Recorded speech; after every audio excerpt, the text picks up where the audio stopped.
भगवान को कैसे पहचाने। एक बार एक गांव में एक साधु रहता था। वह भगवान को बहुत मानता था। वह लगातार एक पेड़ के नीचे बैठकर तपस्या करता था। गांव के सभी लोग उसकी बहुत इज्जत करते थे। फिर एक बार गांव में बहुत भीषण बाढ़ आ गई। हर तरफ पानी ही पानी दिखाई दे रहा था। सभी अपनी जान बचाने के लिए इधर उधर दौड़ रहे थे। कई लोग ऊंचे स्थानों की तरफ बढ़ने लगे। इसी बीच लोगों ने देखा कि साधु बाबा पेड़ के नीचे ही बैठे हैं। सभी ने उन्हें सलाह दी कि वो अपनी जगह छोड़ दे और भाग चले। लेकिन साधु महाराज ने कहा, तुम लोग अपनी जान बचाओ, मुझे तो मेरा भगवान बचाएगा। धीरे धीरे पानी बढ़ता गया। साधु अपनी जगह पर ही रहा। साधु के कमर तक पानी पहुंच गया था। फिर इतने में ही उसके पास से एक नाव गुजरी। उस नाव में एक मल्लाह था। उसने कहा कि हे साधु महाराज, आप इस नाव पर आ जाएं। मैं किसी सुरक्षित स्थान पर आपको पहुंचा दूंगा। लेकिन साधु ने फिर वही उत्तर दिया कि मुझे मेरा भगवान बचाएगा। मुझे तुम्हारी आवश्यकता की जरूरत नहीं है। नाव वाला भी वहां से चला गया। कुछ देर बाद बाढ़ और भी ज्यादा हो गई।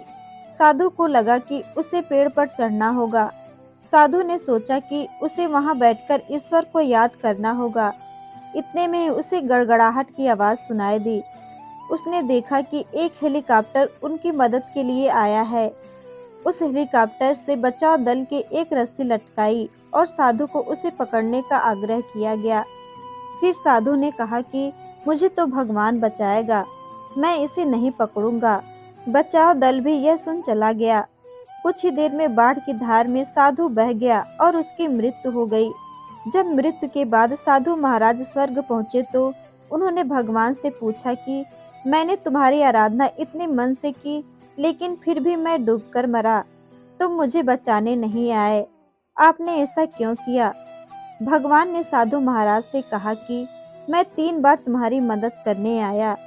एक बार ग्रामीणों के रूप में, एक बार नाव वालों के रूप में और तीसरी बार बचाव दल के रूप में, लेकिन तुम मुझे पहचान नहीं पाए। इसी तरह ईश्वर हमें कई मौके देता है, लेकिन यह अवसर किसी की प्रतीक्षा नहीं करते। यह तेजी से गुजर जाते हैं। अगर हम उन्हें पहचान कर उनका लाभ उठा लेते हैं तो हम अपनी मंजिल पर जल्दी पहुंच जाते हैं।